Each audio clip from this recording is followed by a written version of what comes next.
নমস্কাৰ ND24 চাই থকাৰ বাবে আপোনাক ধন্যবাদ আশা কৰো আপোনালোক সকলো কুশলে আছে এই আৰম্ভ কৰিছো বিশ্বাসে মিলয় হৰি যদি আপোনাৰ বিশ্বাস আছে তেন্তে সেই বিশ্বাসে আপোনাক এনে এটা পৰ্যায়লৈ লৈ যাব যে পৰমাত্মাৰ অৱস্থিতিৰ বিষয় আপুনি অনুভৱ কৰিব অৰ্থাৎ মানিলে ধান নামানিলে পতান এই বুলি আমাৰ অসমীয়াত কিছু জতুৱা ঠাঁচ আছে কিছু কথা আছে এই কথাবোৰ আমি বিশ্বাস কৰো এখন ধৰ্ম গ্ৰন্থক ব্যাখ্যা কৰাৰ যি প্ৰচেষ্টা আমি হাতত লৈছো সেই প্ৰচেষ্টাত এইকেইটা দিন আপোনালোকৰ যি সহযোগিতা দেখিছো তাৰ বাবে আমি কৃতজ্ঞতা জনাইছো ND24 পৰিয়ালৰ প্ৰতিগৰাকীৰ তৰফৰ পৰা আজিও ব্যতিক্ৰম নহয় বিশ্বাসে মিলয় হৰিত যি যাত্ৰা আমি আৰম্ভ কৰিছো ভাগৱত শাস্ত্ৰৰ ব্যাখ্যা সেই অনুষ্ঠানটি আৰম্ভ কৰিব বিচাৰিছো আজিও আমাৰ হৈতে উপস্থিত আছে দৰং জিলা শাখাৰ ভাগৱত ব্যাখ্যাকাৰ দুলাল কুমাৰ বৰুৱা বাপ আৰু তেখেতৰ সহধৰ্মিনী চিত্ৰলেখা বৰুৱা আই আমাৰ হৈতে উপস্থিত আছে সেইখন প্ৰাথমিক শাখাৰে চন্দ্ৰ শইকীয়া বাপ আমি আটাইকেইগৰাকীৰ জৰিয়তে আৰম্ভ কৰিব বিচাৰিছো আজিৰ অনুষ্ঠান বিশ্বাসে মিলয় হৰি কৃষ্ণ কৃষ্ণ হৰি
কৃষ্ণ অসমৰ এতিয়া আখাৰীৰ নিউজ চেনেল ND24 এটা প্ৰয়াস কৰিছে জগতগুৰু শ্ৰীমন্ত শংকৰদেৱৰ একশৰণ হৰিনাম ধৰ্মৰ মাজেৰে মহাভাগৱত গ্ৰন্থৰ যোগেদি এই বিশৃংখল সমাজখনক শৃংখলাবদ্ধ দিশা আনিবৰ কাৰণে পৰিশীলিত ৰূপত মানুহৰ জীৱনশৈলী আগবঢ়াই নিবৰ কাৰণে জাগতিক জগতৰ সুখ স্বাচ্ছন্দ্যৰ মাজতে আধ্যাত্মিক চিন্তা চৰ্চাৰে মানুহক উদ্বুদ্ধ কৰাৰ যি প্ৰয়াস এই প্ৰয়াসৰ ধাৰাবাহিকভাৱে যি ভাগৱত পাঠ আৰু ব্যাখ্যা অনুষ্ঠান এই চেনেলৰ যোগেদি কৰি আহিছে আৰু তাৰেই আজি এটা অংশ ইতিমধ্যে কেইবাদিনো এই ভাগৱত পাঠ আৰু ব্যাখ্যা হৈ গৈছে বুলি আমি জানিব পাৰিছোঁ। আজিও তেৰাভাৱে এটা প্ৰচেষ্টা কৰিছে আৰু সেই ভাগৱত পাঠ আৰু ব্যাখ্যাৰ কাৰণে আমাক আমাৰ গৃহিণী চিত্ৰলেখা বৰুৱা আমি দুলাল কুমাৰ বৰুৱাই আমন্ত্ৰণ কৰি আনিছিলে আৰু আজি ষ্টুডিঅ'ৰ মজিয়াত আমি ভাগৱত পাঠ আৰু ব্যাখ্যাৰ মাজেদি এখন হৰিনাম তত্ত্ব আৰু আধ্যাত্মিকতাবাদৰ চিন্তা চৰ্চা প্ৰচাৰ আৰু প্ৰসাৰ কৰাৰ কাৰণে প্ৰয়াস কৰিব বিচাৰিছোঁ। আৰু জয়তে আমি ND24 নিউজ চেনেলৰ সমূহ কৰ্মচাৰীলৈ কৃতজ্ঞতা জ্ঞাপন কৰি আমি অইন দিনৰ দৰে আজিও ভাগৱত পাঠৰ ব্যাখ্যাৰ কাৰণে আগবাঢ়িছোঁ। কৃষ্ণ কৃষ্ণ প্ৰথম স্কন্ধ দ্বিতীয় অধ্যায় নাৰদৰ উপৰি জন্মৰ কথা। উপৰি জন্মৰ কথা শুনিও আমাৰ আছিলো আমি দ্বিজ দাসীৰ কুমাৰ কৃষ্ণৰ ভকত চাৰি পৰম সন্যাসী বঞ্চিলা বাৰিষ ব্ৰাহ্মণৰ ঘৰে আখি। কৃষ্ণ ব্যাসৰ নাৰদৰ যেতিয়া লগালগি হৈছিলে ইতিমধ্যে ইয়াৰ আগৰ দিনত ব্যাসৰ নাৰদৰ সংবাদ যিখিনি সেইখিনি পঢ়া হৈছিলে। তাৰপিছত আজি আকৌ পুনৰ নাৰদে যেতিয়া ব্যাসক নাৰদৰ উপদেশত ভাগৱত কথা বৰ্ণনা কৰিবলৈ বা ভাগৱত কথা থকা এখন শাস্ত্ৰ লিখিবৰ কাৰণে কৈছিলে, তেতিয়া নাৰদে তেওঁক আগৰ জন্মত কি আছিলে বা ভকতিৰ যে কি এটা ফল, এই ফলটো বুজাবৰ কাৰণে ব্যাসৰ আগত নাৰদে তেওঁৰ উপৰি জন্মৰ কথা কৈছে আৰু কৈছে যে মই উপৰি জন্মৰ কথা মোৰ শুনা, মই আগতে দ্বিজ দাসীৰ পুত্ৰ আছিলোঁ আৰু যিজন দ্বিজৰ ঘৰত আমাৰ মায়ে বিভিন্ন কাম কাজ কৰি আছিলে, মাৰ লগতে মই যিহেতু সৰু আছিলোঁ মাৰ লগতে মই তেওঁলোকৰ ঘৰত আছিলোঁ আৰু সেই গৃহস্থৰ ঘৰত এটা সময়ত এদিনাখন চাৰিগৰাকী পৰম সন্যাসী আহি এই ব্ৰাহ্মণৰ ঘৰত যিজন ব্ৰাহ্মণৰ ঘৰত আমাৰ মায়ে কাম কৰিছিলে, কাম কাজ কৰিছিল, তাত মই মাৰ লগত যিহেতু আছিলোঁ আৰু তাতে দেখিলোঁ যে সেই চাৰিগৰাকীখন পৰম সন্যাসী আহি এই ব্ৰাহ্মণৰ ঘৰত আহি থাকিবলৈ লৈছিলে। হে ৰাম পাঞ্চ বৰিষৰ আমি অবুধ চাল পাঞ্চি লেখে ধৰুণীতে তাক সম্বাৰ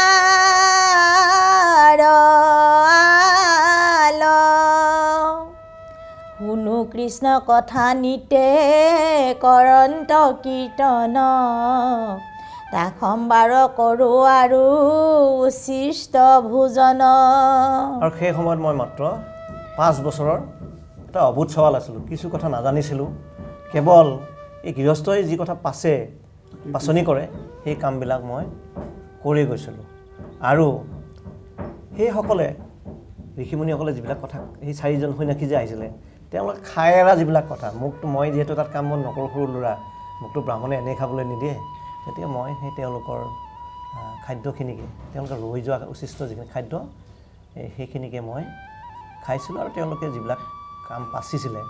সেইবিলাক কাম মই নিয়াৰিকৈ কৰি গৈছিলোঁ। এই ৰাম শুনো কৃষ্ণ কথা নিতে কৰন্ত কীৰ্তন তাক সম্বাৰ কৰোঁ আৰু উচিষ্ট ভোজন। গুচাই ল মনৰ মল সন্তৰ সংগতি কৃষ্ণ হেন দেৱত পৰিল মূৰমতি। হে ৰাম ৰাত্ৰি দিনে পাইলো কেশৱৰ গুণ যশ মনত উপজিয়াকৈ কৃষ্ণ কথাৰ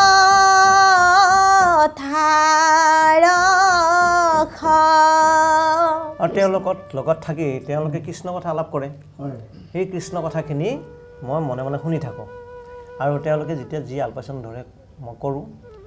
আৰু তেওঁলোকৰ লগত এনেদৰে সদায় কৃষ্ণ কথা শুনোতে শুনোতে শুনোতে মোৰ মনৰ মলিবিলাক লাহে লাহে নোহোৱা হ'ল আৰু মনৰ মলি যেতিয়া নোহোৱা হ'ল তেতিয়া সেই কৃষ্ণ হেনদেৱৰ যি কৃষ্ণ কথা তেওঁলোকে পাতিছিলে সেই কৃষ্ণৰ প্ৰতি মন মোৰ ব্যাকুল হ'ল আৰু কৃষ্ণৰ নামলৈ মোৰ মনত পৰিল আৰু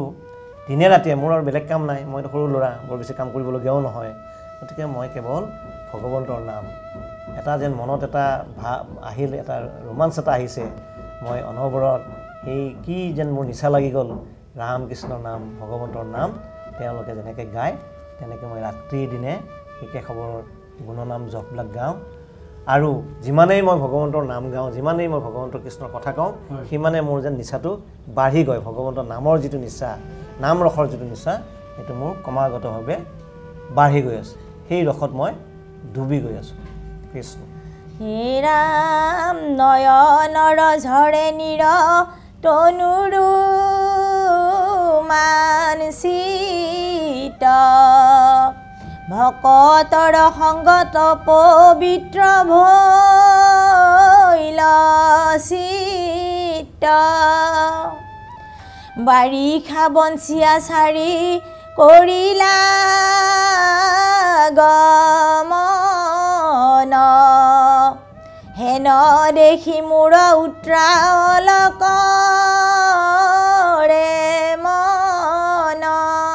আৰু যিমানেই কৃষ্ণ কথা ৰখে হৃদয়ত গুঞ্জৰি উঠে সিমানেই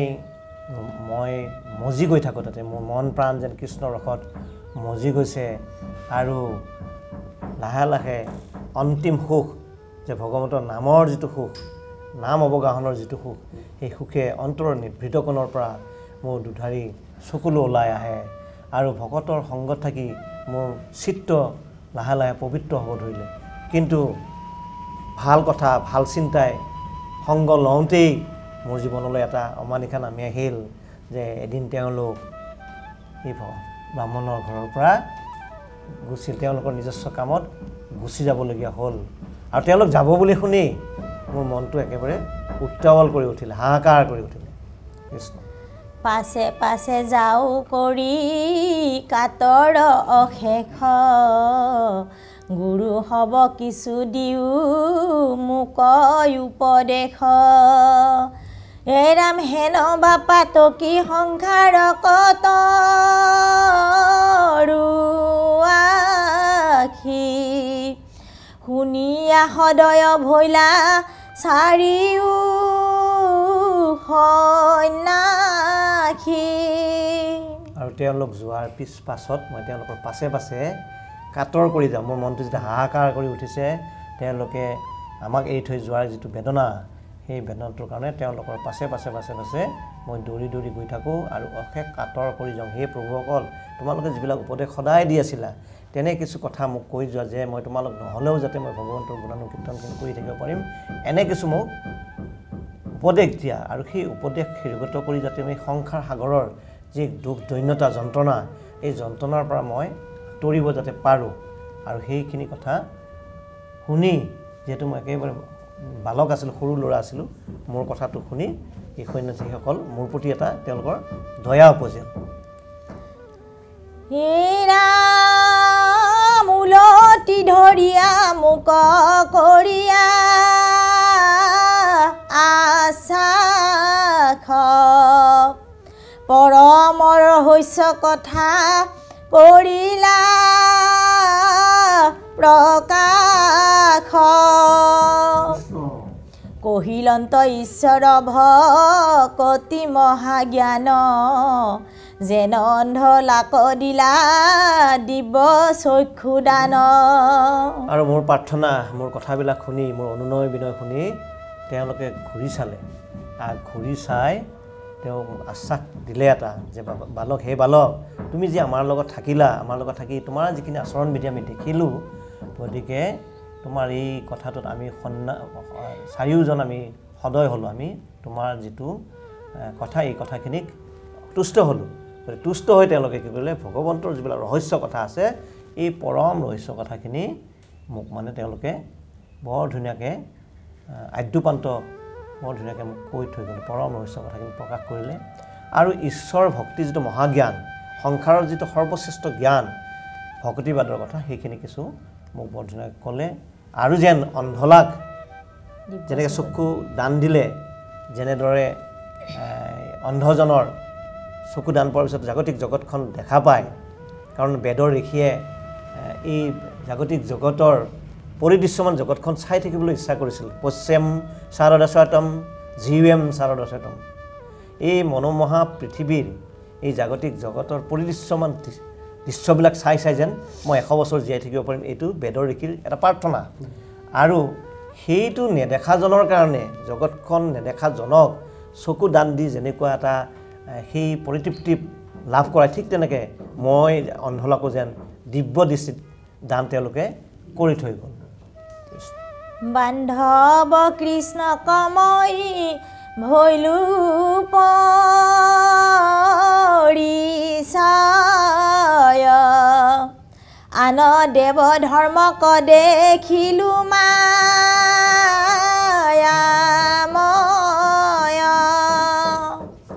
আছিলন্ত বৃদ্ধা মাতৃ প্ৰতিপালি মোক, দংখিলে ক সৰ্বে তেহু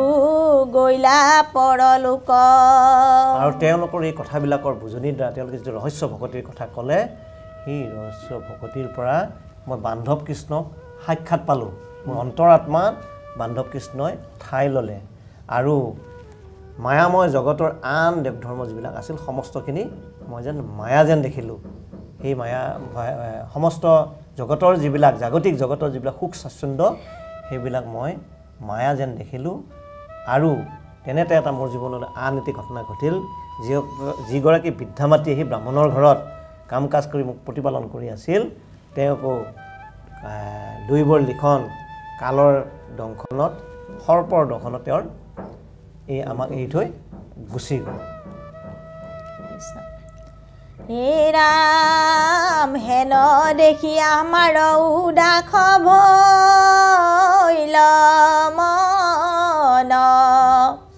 উত্তৰ দিশক লাগি কৰিলো গমন, এৰাইলো নগৰ গ্ৰাম নদী নদ দেশ, ঘোৰ অৰণ্যত ভৈলো আপুনি প্ৰবেশ। আৰু মোৰ একমাত্ৰ সম্বল আছিল মা।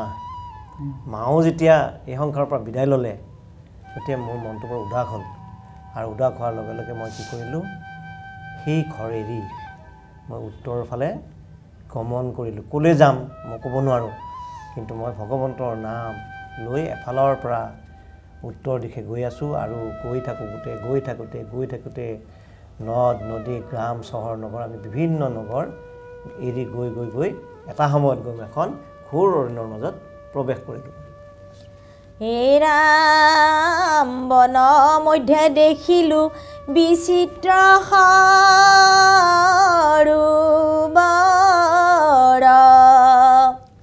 স্নান পান কৰি ভৈলো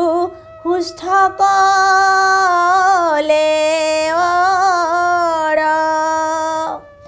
আসনে বহিলো শিশু অশ্বত্থৰ তলে, কৃষ্ণক চিন্তিবে লৈলো হৃদয় কমলে। আৰু সেই ঘোৰ অৰণ্যৰ মাজত এখন বিচিত্ৰ সৰোবৰ মই দেখা পালোঁ। সেই বিচিত্ৰ সৰোবৰত স্নান পান কৰি পেলাই মোৰ যিটো ক্লান্ত শৰীৰ,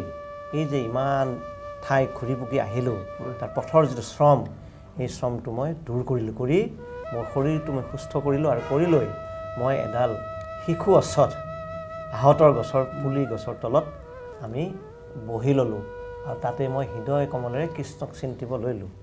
বহুতে পাঠৰ সময়ত এটা কথা প্ৰশ্ন কৰে যে ভগৱন্ত কৃষ্ণও যাবৰ সময়ত শিশু অশ্বত্থৰ তলতে বহিছিলে আৰু নাৰদেও আহি পেলাই শিশু অশ্বত্থৰ তলত বহিল যে শিশু আহত গছৰ এডালৰ তলত নবহি এডাল বুঢ়া গছৰ তলত কিয় নবহিলে এই ধৰণৰ কথাবিলাক জাগতিক জগতত মানুহে প্ৰশ্ন কৰে আচলতে শিশু অশ্বত্থ বা শিশু আহতডাল প্ৰতীক কি প্ৰতীক এইটো হৈছে বাঢ়ি অহাৰ প্ৰতীক আমাৰ জীৱনবিলাক জগতৰ জীৱনবিলাক যাতে আমি ভৱিষ্যতৰ ফালে বুঢ়া যদি এডাল গছ হয় সেয়া অতীতৰ প্ৰতীক লাহে লাহে যেন সি অতীত হৈ গৈছে কিন্তু শিশুডাল বাঢ়নি হৈ হৈ আগলৈ গুচি যাব গতিকে সেই শিশু অশ্বত্থৰ তলত বহাৰ কথাটো হ'ল কি আমি অগ্ৰগামী মানৱ জাতিটো আমি অগ্ৰগামী আগৰ ফালে যোৱা পিছলৈ ঘুকি চোৱা নহয় গতিকে সেই শিশু অশ্বত্থৰ জৰিয়তে এইটো আমাক বুজাব দিছে আমাৰ মন প্ৰাণ যাতে সদায় অগ্ৰগামী হয় পজিটিভিটি যাতে আমাৰ মন প্ৰাণবিলাকত থাকে আমি যাতে কোনোদিন নিগেটিভিটিৰ ফালে নাযাওঁ মাইনাছ পইণ্টলৈ যাতে নাযাওঁ এই কথাটো তাৰ এটা প্ৰতীকী উদাহৰণ আৰু সেই তাতেই মই হৃদয় কমলত ভগৱন্তক প্ৰাৰ্থনা কৰিলোঁ আৰু তেতিয়া মই লাহে লাহে হৃদয় কমলেৰে ভগৱন্তক চিন্তিব ল'লোঁ কৃষ্ণ উপজিল প্ৰেমতি দ্ৰৱ ভৈল চিত ঝৰে নয়নৰ নীৰ তনুৰু মানচিত দেখিলোঁ সাক্ষাতে মই ঈশ্বৰ মূৰ্তিক কৰন্ত প্ৰকাশ কোটি চন্দ্ৰটো অধিক আৰু একান্ত চিত্তে মই যেতিয়া ভগৱন্তৰ গুণনাম চিন্তিব ল'লোঁ হৃদয়ৰ নিভৃত কোণত আমি যেতিয়া ভগৱন্তক বহুৱাই ল'লোঁ তেতিয়া মোৰ চিত্ত প্ৰেমেৰে দ্ৰৱিত হ'ল প্ৰেম ভাৱনাৰে দ্ৰৱিত হ'ল ভগৱন্তৰ প্ৰতি এনে এটা প্ৰেম আহিল আৰু তেতিয়া মোৰ নয়নৰ পৰা চকুৰ পৰা ৰোমাঞ্চ হ'ল নতুন চকুৰ পানীৰে মই নেদেখা হ'লোঁ আৰু লাহে লাহে লাহে লাহে মই যেন ঈশ্বৰ কৃষ্ণৰ মূৰ্তি সাক্ষাতত মই দেখিবলৈ পালোঁ আৰু যি ঈশ্বৰ কৃষ্ণৰ মূৰ্তি মোৰ অন্তৰ আত্মাত প্ৰৱেশ কৰিছে সেই ঈশ্বৰ কৃষ্ণৰ মূৰ্তি যেন কোটি চন্দ্ৰতকৈও অধিক তেজৱান আৰু সেই তেজৱান এক পোহৰে মোক যেন আনি সন্মুখত আহি তেওঁ প্ৰকট হৈছে ৰামানন্দ সিন্ধুত মন মজিল আমাৰ গুচিল মনৰ মূৰ মোহয় হংকাৰ কতক্ষণে প্ৰভু পাছে ভৈলায় অন্তৰ্ধান কৃষ্ণ কনে দেখি দুনাই দুনাই ধৰো ধ্যান সেই ঈশ্বৰ কৃষ্ণৰ মূৰ্তি যেতিয়া সাক্ষাৎ মই দৰ্শন হ'লোঁ দিব্য দৃষ্টিৰে যেতিয়া মই দেখিবলৈ পালোঁ তেতিয়া মোৰ মনটো আনন্দ সিন্ধুত মজি গ'ল আৰু আনন্দ সিন্ধুত মন যেতিয়া মোৰ মজি গ'ল তেতিয়া মোৰ লাহে লাহে লাহে লাহে মনৰ যিবিলাক মোহ অহংকাৰ সমস্তখিনি নোহোৱা হ'ল কিন্তু এনে এটা সময়তে প্ৰভু ভগৱন্ত মোৰ ওচৰৰ পৰা যেন অন্তৰ্ধান হ'ল আৰু ভগৱন্ত প্ৰভু অন্তৰ্ধান হোৱাৰ লগে লগে মই কৃষ্ণক নেদেখি ভগৱন্তক নেদেখি দুনাই দুনাই পাবলৈ তেখেতৰ দৰ্শন কৰিবলৈ মই বাৰে বাৰে ধ্যান ধৰিব ল'লোঁ কৃষ্ণ তথাপি নপাউলা গ মাধৱ বন্ধুক কান্দিলো অনেক শোক হেলে ফুটে বুক এখনে আছিলা হৃদয়ত দেখা দিয়া কৈক গৈলা বন্ধু বুলি ঢাকুৰিলোহিয়া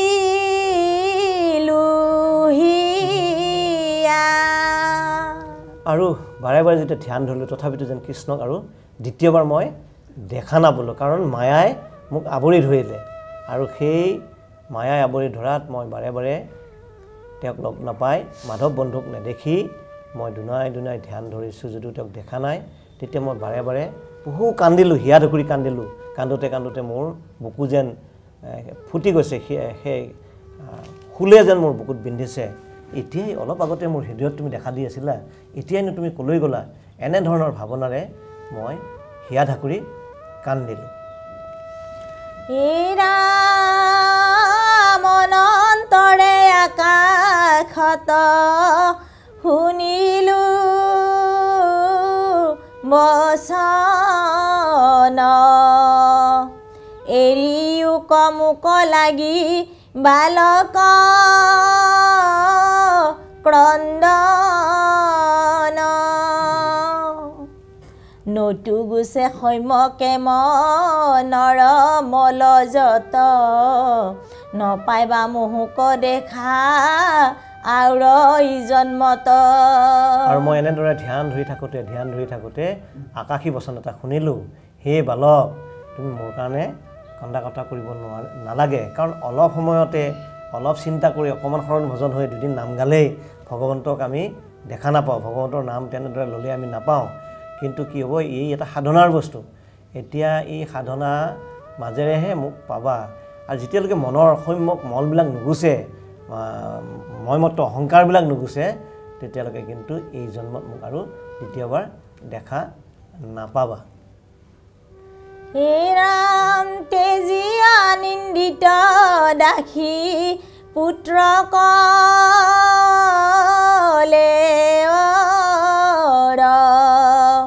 পাবি মূৰ পাৰিষদি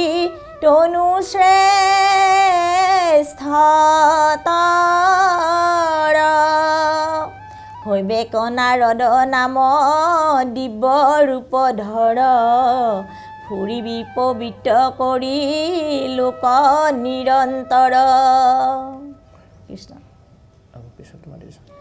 এৰা মূৰ নাম গুণ মাত্ৰ কৰিও কীৰ্তন পাইবি আউৰ জনমত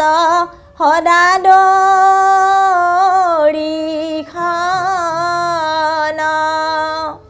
হেন শুনি ভৈল মূৰ মনয়ু পহম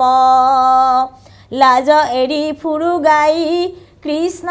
গুণ নাম আৰু এই জন্মত তুমি মোক আৰু পাবা এই আশাটো এৰা গতিকে তুমি কি কৰিবা মোৰ গুণ নামবিলাক শ্ৰৱণ কীৰ্তন কৰি থাকা এনেদৰে তুমি মোৰ গুণ নামবিলাক শ্ৰৱণ কীৰ্তন কৰি থাকোঁতে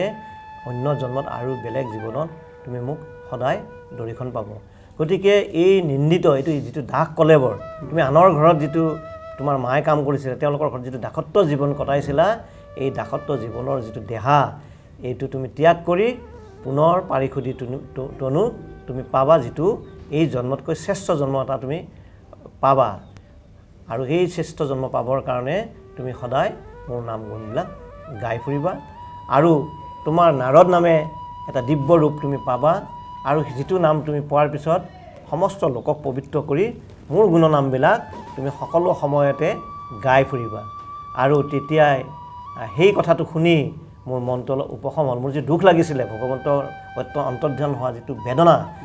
যিটো পাই হেৰুৱাৰ যিটো বেদনা সেই বেদনাটো মোৰ লাহে লাহে লাহে মোৰ নোহোৱা হ'ল আৰু তেওঁৰ আদেশতে তেওঁলোকৰ সেই আকাশী বাণীতে মই সেই কথাবিলাক এৰি লাজ এৰি ভগৱন্তৰ গুণনামখিনি সদায় হাস্যবোধনে গাই ফুৰোঁ কৃষ্ণ কৃষ্ণৰ চৰিত্ৰময়ী সুমৰু মনত অনন্তৰে কাল আখি ভৈলায়ু পগত পৰিল শৰীৰ কৰ্ম চিন্দিলে সকলে পাইলো পাৰিষদি তনু ভকতিৰ বলে ৰাম সেই সময়ত আখি মিলিলা প্ৰলয় প্ৰৱেশিলো গয়া মই ব্ৰহ্মাৰ হৃদয় তাহানে মানস পুত্ৰ হুয়া ভৈল দেখা ভকতিৰ কিনো মহিমা সাক্ষাৎ আৰু সেই আকাশী বাণী শুনি মই কৃষ্ণৰ চৰিত্ৰসমূহ নামবিলাক অনবৰতে মনৰে সুমৰি থাকোঁ আৰু এনেদৰে মনত ভগৱন্তৰ নাম সুমৰি মুখেৰে গাই ঘূৰি ফুৰোঁতে কাল আহি উপগত হ'ল আৰু এই কৰ্মবন্ধন ছিঙি মোৰ এই শৰীৰটোৰ পৰা আত্মা নামৰ যিটো বিষয় সেইটো মোৰ এই দেহাটোৰ পৰা এৰি থৈ গ'ল আৰু এৰি তেওঁৰ ভগৱন্তৰ কৃপাগুণে তেখেতৰ নামৰ গুণত মই পাৰিষদী তনু ভকতিৰ বলেৰে পাৰিষদী তনু পালোঁ আৰু সেই সময়তে মহাপ্ৰলয় আহি যেতিয়া উপস্থিত হ'ল তেতিয়া মই গৈ এই পাৰিষদী তনুটো এৰি আকৌ ব্ৰহ্মাৰ হৃদয়ত গৈ মই প্ৰৱেশ কৰিলোঁ আৰু তেওঁৰ মানৱ পুত্ৰ হৈ মই এইবাৰ জন্ম ল'লোঁ আৰু চোৱা ভক্তিৰ কি মহিমা মই দাসীৰ কুমাৰ আছিলোঁ দাসীৰ ঘৰত আহি সেই 4জন সন্যাসী আহিল তেওঁলোকে নাম গুণ গাইছিলে তাকে দেখি মই তেওঁলোকৰ লগত নাম গুণ গালোঁ তেওঁলোকে এৰা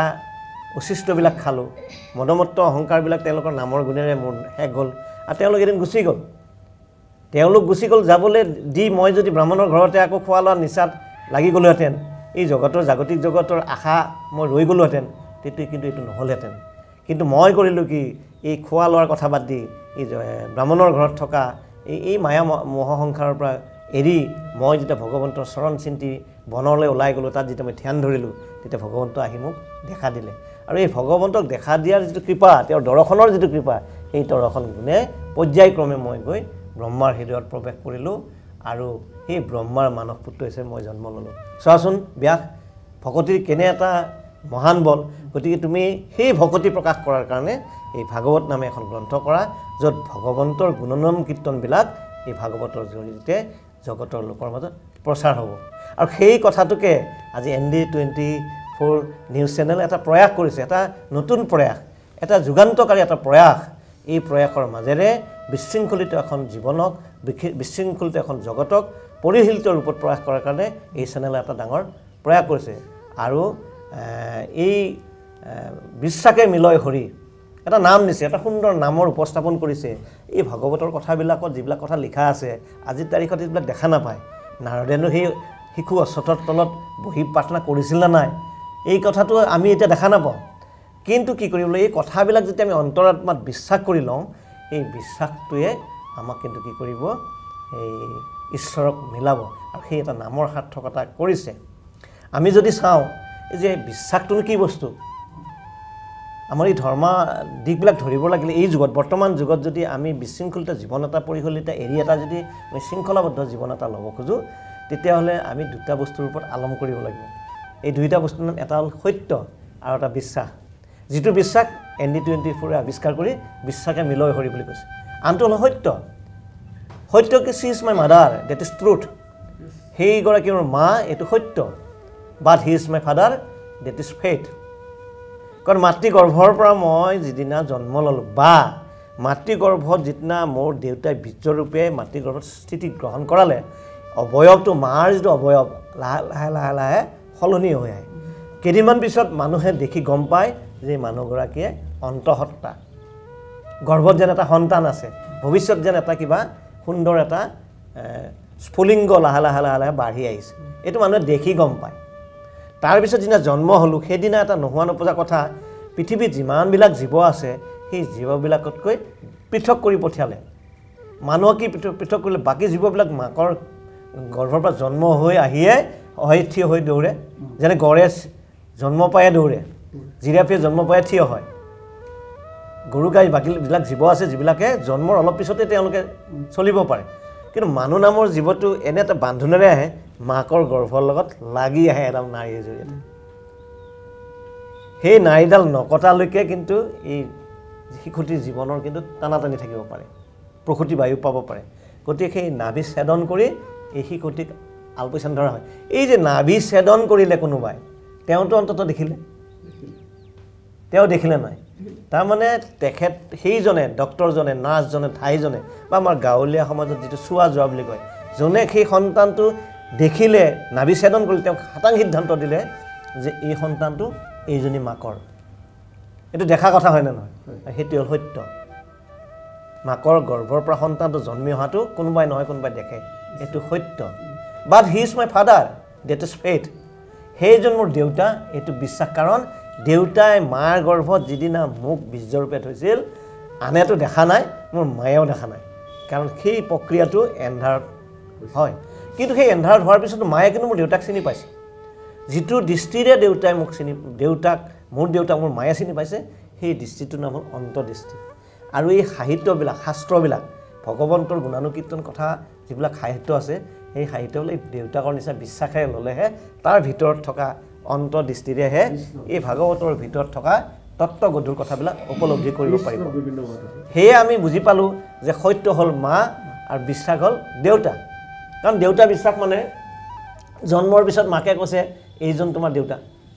পেহীয়েকে কৈছে এজন দেউতা অৱশ্যে যুগ সলনি হ'ল এতিয়া দেউতা হয়তো পাপা বুলি মাতিছে এইটো আৰু ক'বলগীয়া একো নাই কিন্তু অলপ এটা কথা আছে অসমীয়া সমাজত এই পাপা বুলি মাতাৰ সুবিধা নাই কিন্তু পাপেৰে বুলি কয় কোনোবা আহি বাকীখিনি ইংৰাজী নিশিকায় কেৱল পাপাটো শিকায় কোনোবা আহি সোধে বোলে পাপাৰে ঘৰত আছে নে নাই তেতিয়া মাকে উত্তৰ দিয়ে এই পাপাৰে ঘৰত নাই বা দেউতা ল'ৰাজনে যদি মাতে অ' মা পাপা ক'লৈ গ'লনো বাকীখিনি ইংৰাজী নাজানে কেৱল পাপাটোহে শিকিলে তেতিয়া মাকে উত্তৰ দিলে পাপেৰে ঘৰত নাই এই পাপেৰে শব্দটোৱে কিন্তু অন্তত নেগেটিভিটি আনে গতিকে আমি অসমীয়া সমাজখনক এই কথাটোৰ প্ৰতি লক্ষ্য ৰাখিব দিলোঁ পাপা বোলাত আপত্তি নাই ডেডি বোলাত আপত্তি নাই কিন্তু বাকী কথাখিনিও যাতে তেওঁ ইংৰাজীতে শিকায় যদি বাকী কথাখিনি অসমীয়া ভাষাত শিকায় কেৱল পাপাটোহে ইংৰাজীত শিকায় তেতিয়া কিন্তু বিভ্ৰান্তি আহিব পাৰে যা নহওক এই যিটো বিশ্বাস মাকেও দেখা নাছিল আন কোনো জগতেও দেখা নাছিল মাতৃ গৰ্ভত বীৰ্য স্থিৰ হোৱা কাৰণ এইজনে তেওঁ দেউতাক এই কথাটো জাগতিক জগতত অহাৰ পিছত যেতিয়া থুনুক থানাকে মাত বোলে তেতিয়া মানুহে শিকায় তোমাৰ দেউতা এইজনে এই যে বিশ্বাস কৰি ল'লে দেউতা বুলি এই বিশ্বাস কৰি লোৱাৰ পিছত লাহে লাহে গাঢ় প্ৰেম এটা জন্মিল আৰু দেউতাকক বিশ্বাসৰ চকুৰে চালে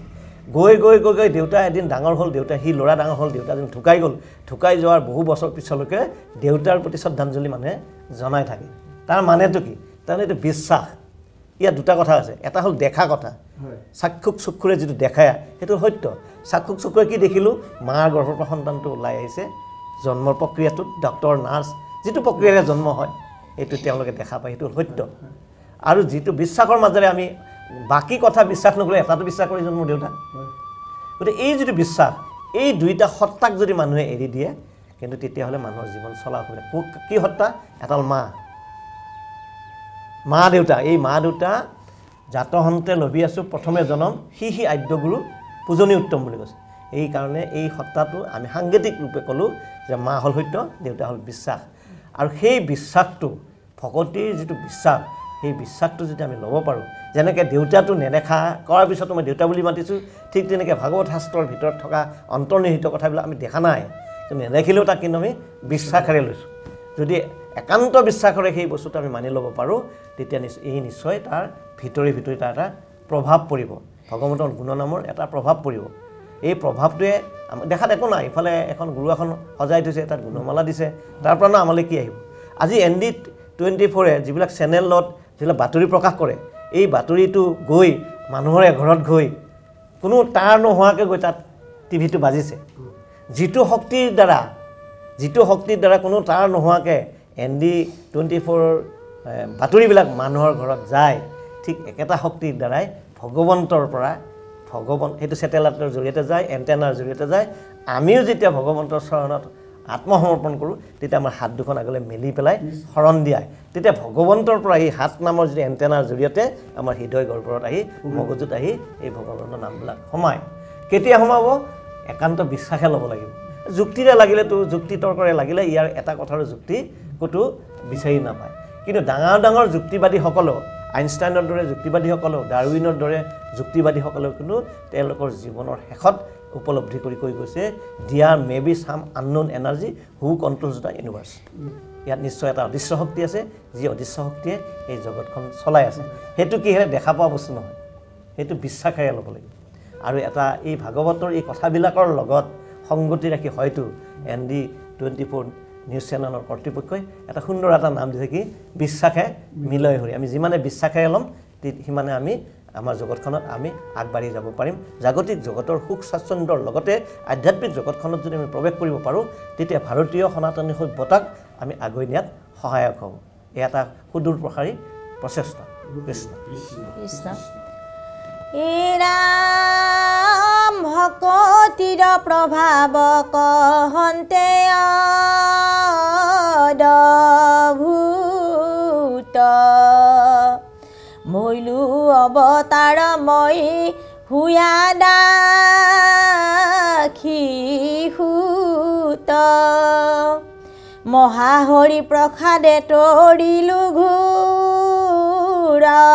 মায়া হেন জানি ব্যাস জগতকে কৰা দায়া। এই মোৰ যিটো জন্ম বৃত্তান্ত ভকতিৰ মাজেৰে মই যে জন্ম বৃত্তান্তটো এইটো তোমাক কোৱাৰ অৰ্থ এটাই আছে যে এইটো একান্ত বিশ্বাসৰ মাজেৰে আগবাঢ়ি যোৱা আৰু ভক্তিৰ এইটো প্ৰভাৱ মই সেই সন্যাসীবিলাকৰ পৰা যিটো ভকতিৰ দিশটো শিকি ল'লোঁ যুক্তিৰ প্ৰভাৱ কিন্তু তাত নাথাকে। আমি কিন্তু দৈনন্দিন জীৱনত যুক্তিৰে কামবিলাক সমাধা কৰিব খোজোঁ। যুক্তি এটা সাংঘাতিক কথা এটা আছে যুক্তি আৰু চুক্তিৰে কিন্তু ভগৱন্ত প্ৰাপ্তি কেতিয়াও নহয়। যুক্তিৰে আপুনি জগত জয় ৰণ জিনিব পাৰিব, যুক্তিৰে বাকযুদ্ধ জিনিব পাৰিব, কিন্তু ভগৱন্তৰ অন্তৰ জিনা সহজ নহয়। ঠিক তেনেকৈ চুক্তিৰো চুক্তি মানে কেনেকুৱা যে আমাৰ বহুতে কয় শৰাই এখন দিম প্ৰভু ল'ৰাটোক এটা চাকৰি দিয়াই দিয়ে, দিলে চাকৰিটো তাৰপিছত আকৌ এখন শৰাই তেওঁ আগবঢ়াব এই ল'ৰাটোক এটা ভাল এজনী ছোৱালী লাগে, ভাল ছোৱালী বিয়া কৰিলে ভাল এটা সন্তান লাগে। এইবিলাক খুজি থকাৰ জানো কোনোবা দিনা শেষ হ'ব? নহয়। সেইবিলাক হ'ল ভগৱন্তৰ লগত কৰিলা চুক্তিহে। ভগৱন্ত প্ৰভুক তোমাক এঠোক কল দিম এখন শৰাই দিম তেতিয়াহে মোৰ ল'ৰাক দিয়া, এইটো হ'ল চুক্তি। কিন্তু আপুনি যদি ভক্তিবাদেৰে আগবাঢ়ি গৈ থাকে তেওঁ কাক ক'ত কি দিব লাগে সেইটো নিজেই দিব। এই কথাটো কুৰুক্ষেত্ৰ সমৰত সেই আমাৰ অসমৰ পৰা প্ৰায় 2200 কিলোমিটাৰ দূৰ কুৰুক্ষেত্ৰ জেগাত হাৰিয়ানাৰ কুৰুক্ষেত্ৰ নামে ঠাইত ভগৱন্তই কৈছিল সৰ্বধৰ্মান পৰিত্যজ্যম মামেকং শৰণং ব্ৰজ অহং তাং সৰ্বপাপেভ্যো মুখ্যই স্বামী মা শুচ সৰ্বধৰ্ম এৰি হকি শৰণ হাইখাত সুদীৰ্ঘ বিশ্বাসে সখী লৈও কয়া মাত উদ্ধবাহু কৰি হেৰা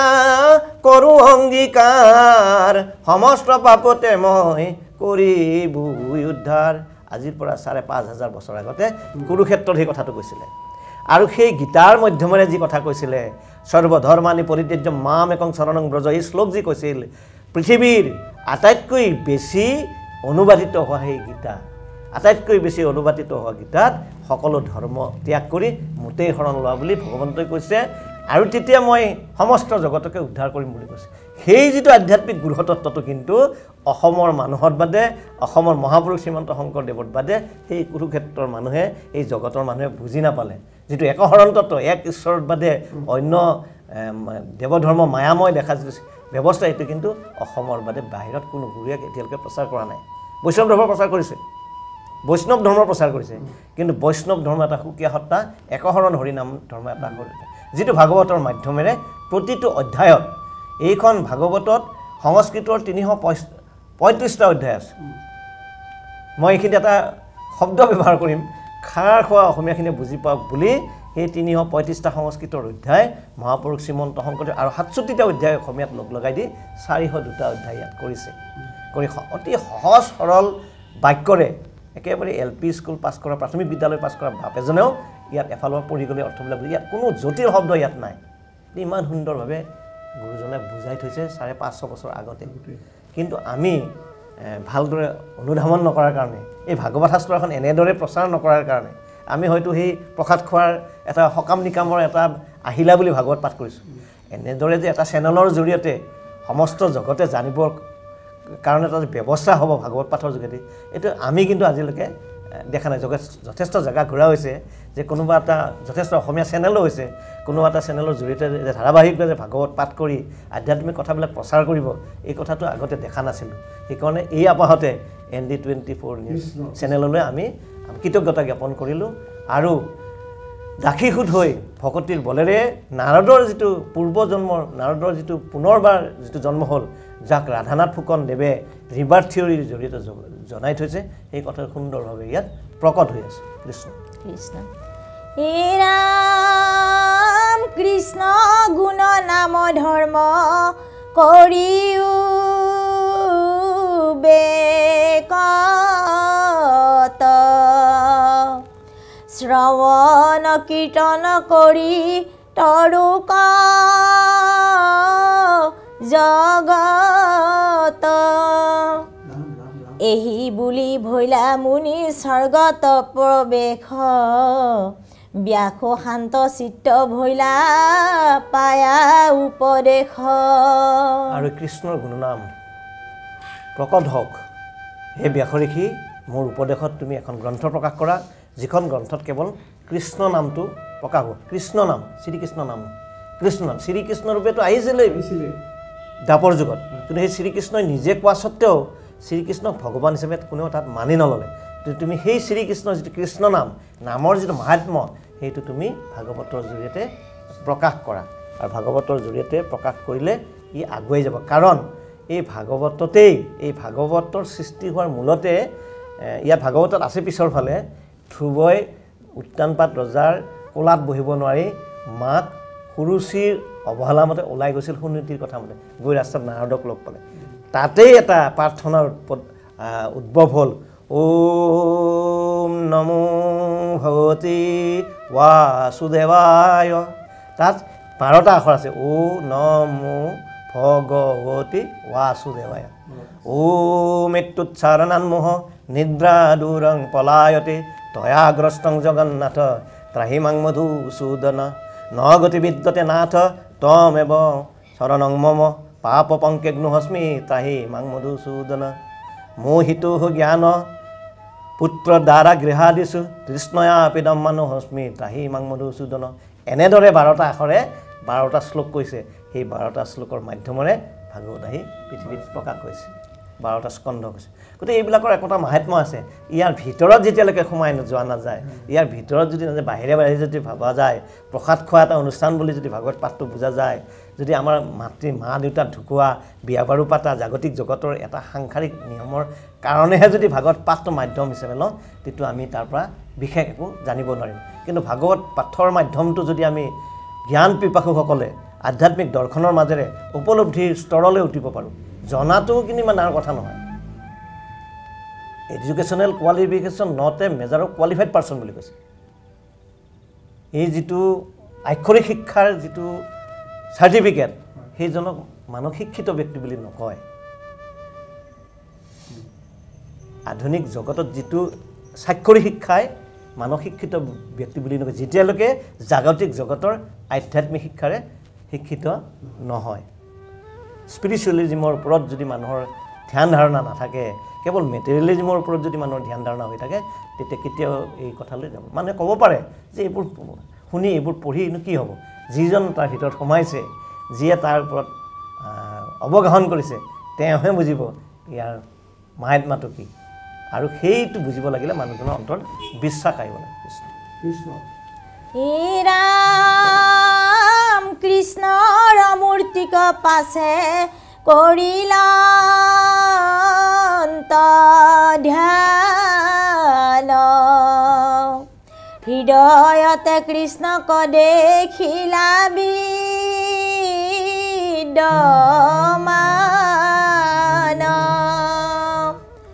হে ৰাম বাম পাশে মায়া দক্ষিণত ভক্তি দেখি ব্যাস ঋষিৰ ৰোমাঞ্চ ভৈলা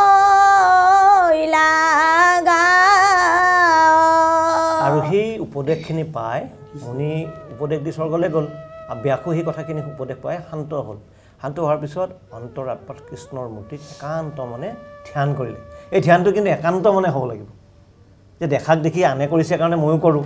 ভাল বগা সাজ পিন্ধিলে ভাল দেখি কাৰণে সমাজখনলৈ যাওঁ তালৈ গ'লে ভাল এটা উপহাৰ পায় গামোচা পায় সন্মান পায় সেইকাৰণে তালৈ যাওঁ এই কথাটো নহয় অন্তৰাত্মাৰে ভগৱন্তক যদি ধ্যান ধৰে তেতিয়া হৃদয়ত কৃষ্ণমূৰ্তিক দেখিবলৈ সুবিধা হয় আৰু ঠিক নাৰদৰ সেই হ'ল যে তেওঁ ব্যাসৰো হৃদয়ত কৃষ্ণমূৰ্তিক ধ্যান কৰিলে আৰু হৃদয়তে তেওঁ দেখিলে কি দেখিলে ভগৱন্তৰ দুফালে দুগৰাকী মহিয়সী নাৰী এফালে মায়া আৰু এফালে ভক্তিমাতৃ কি কৰে দুইটাই এটাই মায়াই বান্ধি ৰাখে সংসাৰখনত ভক্তিয়ে মেলাই আনে মানে এই কথাবোৰ বৰ ভাল শুনিবলৈ ভাল হ'লেও দেচোন আৰু হ'লেও কামটো নোহোৱা হ'লে কিন্তু শুনিব পাৰে ND24ত বোলে ৰাতিপুৱা পুৱা এই বৰ ধুনীয়া ভাগৱত পাঠ হয় শুনিবলৈ ভালকৈ শুনিলে বৰ ভাল লাগে হ'লেও ডিউটিলৈ যাব লাগে না এই হ'লেও শব্দটোৱে আমাক কিন্তু অলপ গ্ৰাস কৰি আছে গতিকে তাকে নাভাবি যদি অলপ জীৱনৰ অলপ সময় যদি এই ভগৱন্তৰ নামৰ প্ৰতি বেছি সময় নহয় অকণমান সময় যদি ভগৱন্তৰ নামৰ প্ৰতি মানুহে আগ্ৰহান্বিত হয় তেতিয়া নিশ্চয় সেই ভকতজনৰ সেই মানুহজনৰ জীৱন ধৰ্ম ধৰা সফল হ'ব যেনেদৰে ব্যাসৰ হৈছিলে ব্যাসে যেনেকৈ উপলব্ধি কৰিছিল কৃষ্ণ মায়ায়ে বান্ধন্ত ভক্তি মাতৃ মেলান্ত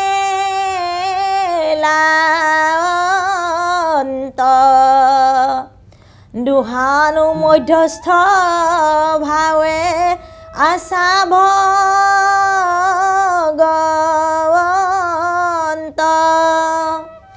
বন্ধৰ মুখ্যৰ হেতু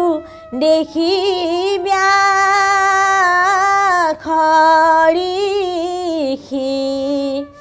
ভাগৱত শাস্ত্ৰ পাছে কৰিলা হৰিষি ভগৱন্তই যেতিয়া ৭৪ শ্লোক ভাগৱত কৈছিল তেতিয়াই কৈছিল যে মই আছিলোঁ মাজতো থাকিম ভৱিষ্যতে থাকিম ভৱিষ্যতৰ থাকিম কিন্তু মায়াবীসকলৰ মাজত মই নিজে মায়াহীন হৈ থাকিম তেনে ভগৱন্তৰ মাজতে মায়াহীন হিচাপে আছে আৰু বাওঁফালে মায়াই আগবঢ়ি থৈছে আৰু এফালে ভক্তিকো লগত লৈছে তেওঁ বান্ধিছে বন্ধন মুকলি কৰি দিছে এই দুইজনৰ মাজতে ভগৱন্তই ৰৈ আছে জগতৰ মুখ্যৰ বন্ধৰ মুখ্যৰ কাৰণে আৰু সেই বন্ধৰ মুখ্যৰ কাৰণে ব্যাস ঋষিয়ে কি কৰিছে এই নাৰদৰ উপদেশত যিখিনি ভাগৱতৰ কথা পালে সেই ভাগৱত শাস্ত্ৰখিনি অতি আনন্দৰে কৰি গৈছে কৃষ্ণ পৰমৰ শস্য মহা ভকতিৰ পন্থ শুকক পঢ়াইলা ইটো ভাগৱত গ্ৰন্থ হে ৰাম প্ৰথম স্কন্ধৰ 6 অধ্যায় তথা গৈল ব্যাস নাৰদ সম্বাদই কথা আৰু এই পৰম ৰহস্য ভক্তিৰ যিটো পন্থ ভাগৱত এই ভাগৱতটো শুকক তেওঁ পঢ়ালে কলিৰ সন্ধ্যাত কলি যুগ অহাৰ আগমুহূৰ্তত শুনালে আৰু এই প্ৰথম স্কন্ধ 6 অধ্যায় বুলি কৈছে কাৰণ ইয়াত 6টা অধ্যায় যোৱা নাই কিন্তু এই ভাগৱতৰ মূল সংস্কৃত 6টা অধ্যায় এইখিনিলৈকে সমাপ্ত হৈছে আৰু ব্যাস আৰু নাৰদৰ যিটো সংবাদ এই 6 অধ্যায়ত আছিলে মূল সংস্কৃত ভাগৱতত সেইটো কথা এতিয়া পাৰ হৈ গ'ল এতিয়া আহিব উপদেশ এই যে আমি কৈছিলোঁ লগতে ৩৩৫টা মূল অধ্যায়ৰ লগত ৬৭টা উপদেশৰ অধ্যায় আছে সেই উপদেশ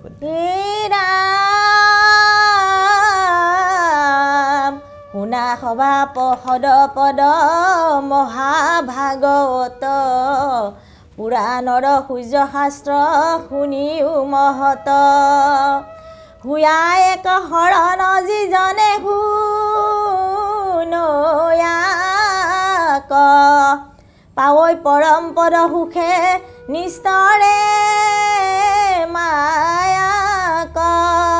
এই যে ভাগৱত কথা এই চেনেলৰ জৰিয়তে যে সম্প্ৰচাৰ হ'ব ইয়াৰ মাজতে আকৌ এডভাৰটাইজ থাকিব নাথাকে থাকিব এই যিটো এডভাৰটাইজিং কালচাৰ সংস্কৃতি এইটো কিন্তু মহাপুৰুষ শ্ৰীমন্ত শংকৰদেৱে ভাগৱতৰ মাধ্যমেৰে দিছে যে ইমান সময় ভাগৱত কথা কৈ আছে আহি এতিয়া এটা এডভাৰটাইজ দিলে এইটো এডভাৰটাইজ কি শুনা সামাজিক জন মহাভাগৱত উপদেশটো এইটো এই সংস্কৃতিটোৰ পৰাই আজি এডভাৰটাইজিং কালচাৰ যিটো আহিছে যে ভাল কথা এটা মনোযোগেৰে মানুহ শুনি আছে ইমান সময় ভাগৱতৰ মনোযোগেৰে কথাটো শুনি আছিলে শুনি থাকি যেতিয়া মানুহৰ মন প্ৰাণ ভাগৱতত মজি গৈছে তেতিয়া মহাপুৰুষ শ্ৰীমন্ত শংকৰদেৱে আনি কি কৰিছে এটা উপদেশ দিছে যে এইখিনি বস্তুত কি পালা এই ভাগৱতৰ পৰা কি পাবা যেনেকৈ আমি চিৰিয়েল এখন চাই থাকিলে বৰ ধুনীয়া লাগিছে চাবলৈ মন গৈছে এনেকুৱা এটা মুহূৰ্তত এটা এডভাৰটাইজ আহি যায় কাৰণ সেই এডভাৰটাইজত থকা বস্তুটোৰ আকৰ্ষণ বঢ়াবৰ কাৰণে তেনেকুৱা এটা মুহূৰ্তত চেনেলবিলাকে দি দিয়ে চেনেলবিলাকে যেনেদৰে সেই এডভাৰটাইজটো দিয়ে ঠিক তেনেকৈ মহাপুৰুষ শ্ৰীমন্ত শংকৰদেৱে সেই তাহানিতে এই উপদেশৰ জৰিয়তে এই মানুহক নামৰ মাহাত্যৰ কথা এই এডভাৰটাইজৰ নিচিনাকৈ এইটো দি দিছিল কৃষ্ণ বৈকুণ্ঠৰ শাস্ত্ৰ আনি পৰম উঠুকে সংসাৰিক কৰি কৃপা প্ৰচাৰিলাহুকে জানিয়ে কচিতে নিতে শুনা কৃষ্ণ কথা ইহে মনুষ্য জন্ম নকৰিও বৃথা। আৰু এই আমাক কৈছে যে এইখন পুৰাণৰ সূৰ্যশাস্ত্ৰ ইয়াৰ মহত্ব শুনা, কাৰণ যিবিলাক বাকী যি 17খন পুৰাণ আছে তাত 5টা লক্ষণ আছে, ইয়াত 10টা লক্ষণ আছে। তাত 5টা লক্ষণ আছিলে, ইয়াত 10টা লক্ষণ আছে, সেইকাৰণে এইখনক সূৰ্য পুৰাণ বুলি কয়। জ্ঞান বিজ্ঞান তদং ৰহস্য গুণক্ৰিয়া দ্ৰব্যজাতি মায়াতৰণ জীৱ ঈশ্বৰ, এই 10টা লক্ষণ আছে, বাকীবিলাকত 5টা আছে। এই 5টা লক্ষণ থকাৰ কাৰণে সেই সূৰ্যবিলাকৰ সেই পুৰাণতকৈ এইখন 10টা লক্ষণ থকাৰ কাৰণে ইয়াক মহাপুৰাণ বুলি কৈছে বা সূৰ্য পুৰাণ বুলি কৈছে। আৰু এয়া এক শৰণ হৈ আকৌ যেনে যিকোনো ধৰণে ইয়াক শুনিলেও নহ'ব বুলি কৈছে। আমাৰ বহুতে বিতৰ্ক কৰে নহয় যে শৰণ হ'লেনো কি হ'ব, আত্মসমৰ্পণ যদি কৰি নাযায়, মই যদি মোৰ অন্তৰ আত্মাক ভগৱন্তৰ লগত বিলীন কৰি নিদিওঁ, ভগৱন্তক যদি ওচৰত যদি আমি চাৰেণ্ডাৰ নকৰোঁ, যেনেকৈ উগ্ৰপন্থীবিলাকে ৰজাৰ ওচৰত চাৰেণ্ডাৰ নকৰিলে উগ্ৰপন্থীবিলাকৰ ওপৰত যথেষ্ট শাস্তি হয়, ঠিক তেনেকৈ মানৱ জগতো যদি ভগৱন্তৰ চৰণত চাৰেণ্ডাৰ নকৰে ভগৱন্তই কিন্তু নানা শাস্তি ভগাই থাকে। এই শাস্তিবিলাক কি? শাস্তিবিলাক হ'ল কি? আদি দৈবিক তাপ, আদি ভৌতিক তাপ, আধ্যাত্মিক তাপ। এই তিনিটাৰ পৰা তাপিত হোৱা মানুহসকলক যদি ভগৱন্তৰ চৰণত চাৰেণ্ডাৰ কৰে, শৰণ হয়, তেতিয়া সেই তিনি তাপৰ পৰা মুক্ত কৰে। আৰু তেতিয়া কি হয়, এই যদি চাৰেণ্ডাৰ কৰে বা শৰণ হয়, তেতিয়া পৰম পদ ভগৱন্তৰ পৰম পদটো অতি সুখে পাই পেলাই এই মায়াক নিস্তাৰ কৰিব পাৰিব। সেইকাৰণে বৈকুণ্ঠৰ শাস্ত্ৰ আনি পৰম উৎসুকে আমাৰ এই সংসাৰ জগতত থকা মানুহবিলাকৰ প্ৰতি কৃপা কৰি সুখে প্ৰচাৰ কৰিছে। আৰু সেইকাৰণে একচিত্তে নিতে সদায় এই কৃষ্ণ কথা শুনা। আৰু এই মানুহৰ জীৱনটো বৰ বেছি দিনৰ কাৰণে নহয়, এই মানুহৰ জীৱনটো মাত্ৰ 100 বছৰৰ কাৰণে। আৰু 100 বছৰৰ মানুহৰ জীৱনটো আনিবৰ কাৰণে 84 লক্ষ জনী পৰিভ্ৰমণ কৰিব লগা আছে। 30 লক্ষণম স্থাৱৰ জংগনম, 20 লক্ষণম জলসম্পন্নম, 10 লক্ষকম কুৰ্ম প্ৰবৃতি, 10 লক্ষ পক্ষিণা, 10 লক্ষ পশু, 14 লক্ষ বানৰা, তত মনুষ্যত্ব প্ৰাপ্তি তত কৰ্মাণি সাধয়াত। সংস্কৃতিয়ে জিলাপি পেচৰ নিচিনা ভাঙি ভাঙি কৈছে যে এই 30 লাখ বাৰ অমুক হ'ব, 20 লাখ বাৰ অমুক হ'ব, 10 লাখ বাৰ অমুক হ'ব, 10 লাখ বাৰ এনেকৈ 84 লাখ জনী হ'ব। তাৰে ভিতৰত শেষৰ 4 লাখ বান্দৰ হ'ব। আৰু শেষৰ 4 লাখ বান্দৰৰ পিছত মানুহ নামৰ জীৱটো উৎপন্ন হ'ব। এইটো সংস্কৃত সাহিত্যই কোৱা কথা। কিন্তু আজিকালিতো সংস্কৃত সাহিত্যৰ ঊৰ্ধতকৈ বিজ্ঞানৰ কথা কয়। তো বিজ্ঞানে ইয়াৰ কিবা তত্ত্ব আগবঢ়াইছে নেকি? হয়, ডাৰউইনে আগবঢ়াইছে। After experiment of fossils we have come to the point that human beings is the fullest of life. আমি বিভিন্ন জীৱাত্মাবিলাকৰ বিভিন্ন জীৱাশ্মবিলাক পৰীক্ষা নিৰীক্ষা কৰি আমি এটা গম পালোঁ যে মানুহৰ জীৱনটো শেষত হোৱা। আৰু কি হৈছে, human chromosome is becomes from monkey. মানুহৰ জীৱকোষবিলাক বান্দৰৰ পিছত ক্ৰমাগতভাৱে অহা বুলি বিজ্ঞানে প্ৰমাণ কৰিছে। তাৰ বিজ্ঞানে ইমান জিলিপি পেচ দি বৰ দীঘলীয়া ক'বলৈ সময় নাই। বিজ্ঞানৰ হাতত এই পানী টুকুৰা গিলাচৰ পানীটো দেখুৱাবৰ কাৰণে H2O, পানী নহয় কিন্তু এইটো,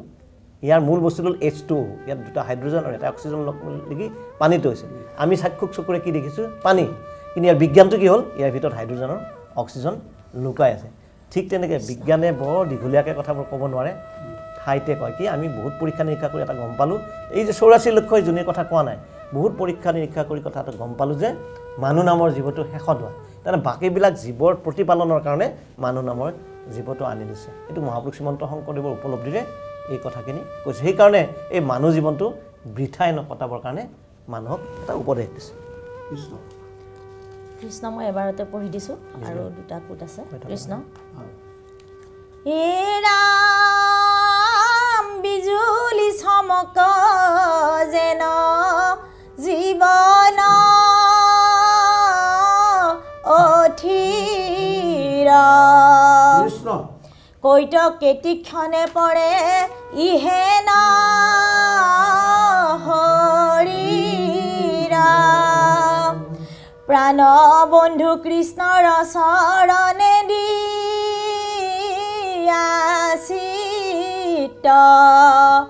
কৃষ্ণ গুণ নামৈখে পৰলো কবিত নাম জানি হৰি ভকতিত তেজিওৱা লাখ আউৰ কি মনুষ্য হুইবা এৰা ইটো আখ হে ৰাম সতৰে গলত বান্ধা মাধৱৰ নাম কৃষ্ণৰ কিংকৰে কহে বোলা ৰাম ৰাম মানুহৰ জীৱনটো বিজুলী চমকৰ নিচিনা কেতিয়াই জীৱনটো পাঠ হৈ যায় আমি একেলগে ইয়াত আজি পাঠ কৰি আছোঁ ভাক্ষা হৈ আছে বৰ ধুনীয়াকৈ ব্ৰডকাষ্টিং হৈ আছে ইয়াৰ মাজতে কোনদিনা কাৰ কেতিয়া কি হৈ যায় কোনেও ক'ব নোৱাৰিব সেইকাৰণে প্ৰাণ বন্ধু কৃষ্ণৰ চৰণত চিত্ত দিব দিছে আৰু কৃষ্ণ নাম গুণটো পৰলোকবিত্ত আমি ইয়ালৈ আহিবলৈ আজি গাড়ী ভাড়া লাগিছে আপোনালোক ইফালৰ পৰা সিফালে যাওঁতে ভাড়া লাগিছে সেই পৰলোকৰ জীৱনলৈ যাবৰ কাৰণে পৰলোকৰ এটা বৃত্ত লাগে সেই পৰলোকৰ বৃত্তটো হৈছে ভগৱন্তৰ গুণনাম ভগৱন্তৰ গুণনাম আমি যিমানে ল'ম আমি যিহেতু ভগৱন্তৰ পৰা আহিছিলোঁ আমি ভগৱন্তৰ ওচৰলৈ যাবলৈ সেই নামবিলাক আমাৰ গাড়ী ভাড়া সদৃশ গতিকে সেইকাৰণে সকলো আলস্য এলাহবিলাক ত্যাগ কৰি কি কৰা আৰু যে মানুহ হবা এইটো আশা এৰা বুলি কৈছে গুৰুজনাই বিজ্ঞানেও কৈছে human beings is the fullest of life মানুহৰ জীৱনটো সমস্ত জীৱৰ শেষত হোৱা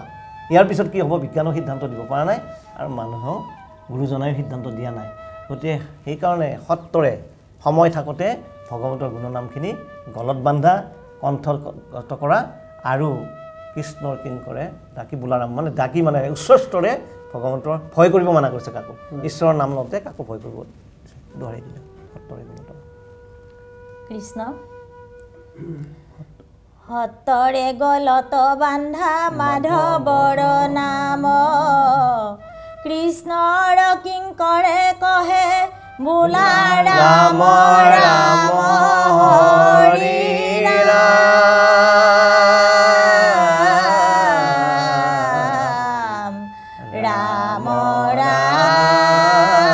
ৰাম ৰাম ৰাম কৃষ্ণ কৃষ্ণ জয় ৰাম জয় ৰাম জয় নাৰায়ণ জয় কৃষ্ণ জয় জগতগুৰু শ্ৰীমন্ত শংকৰ জয় জগতগুৰু শ্ৰীমন্ত হৰি হৰি অপৰাধ বিনাশন তজু নাম নাৰায়ণ জানি নামে পখিলো হৰণে আনগতি নাহিকে মৰণে অপৰাধ ক্ষমা কৰি তুমি দয়াশীল হৰি মোক ৰক্ষা কৰিও শৰণে ৰাম মোক ৰক্ষা কৰিও শৰণে কৃষ্ণ কৃষ্ণ হৰি ৰাম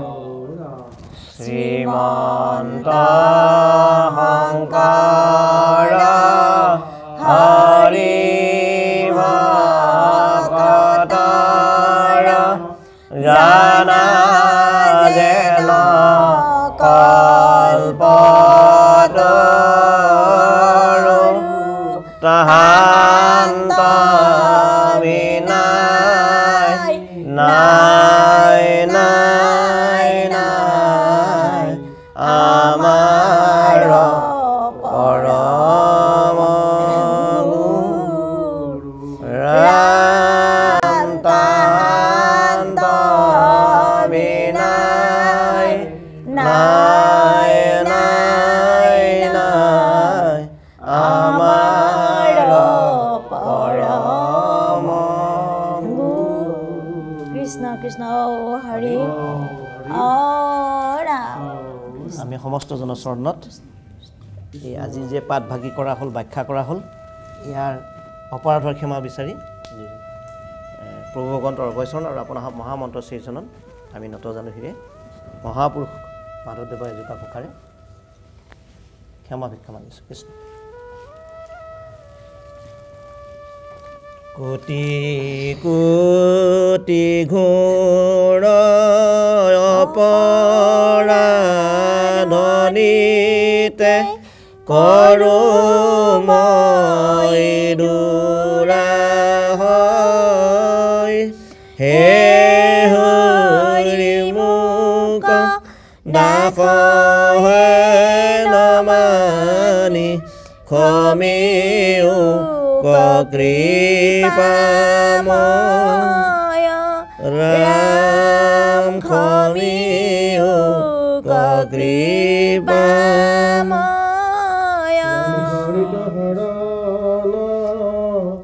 লয়াজি তুজনয়ে হৰিৰ চৰিত্ৰ শ্ৰৱণ কীৰ্তন কৰে দুৰ্ঘোৰ পাৰ সংসাৰ সাগৰ ইটো মহাজনে আতিয় প্ৰয়াসে তৰে ৰাম ইটো মহাজনে আতিয় প্ৰয়াসে তৰে কৃষ্ণ কৃষ্ণ কৃষ্ণ হৰি হৰি কৃষ্ণ কৃষ্ণ কৃষ্ণ কৃষ্ণ ইমান সময় বিশ্বাসে মিলয় হৰি আপোনালোকে চোৱাৰ বাবে আপোনালোক সকলোলৈকে কৃতজ্ঞতাৰ সেৱা জনাইছোঁ সময় যেহেতু শেষ হৈ আহিছে গতিকে আজিৰ খণ্ড আমি ইমানতে সামৰণি মাৰিব লাগিব গতিকে শেষত আমি আপোনালোক সকলো কুশলে থকাৰ কামনা কৰি আজিৰ অনুষ্ঠানটিৰ পৰা বিদায় লৈছোঁ কিন্তু কাইলৈ আকৌ একে সময়তে আপোনালোকক লগ পোৱাৰ প্ৰতিশ্ৰুতিৰে বিশ্বাসে মিলয় হৰিৰ পৰা মই এঞ্জেলা চাংমাই বিদায় লৈছোঁ ভালে থাকক সকলো কৃষ্ণ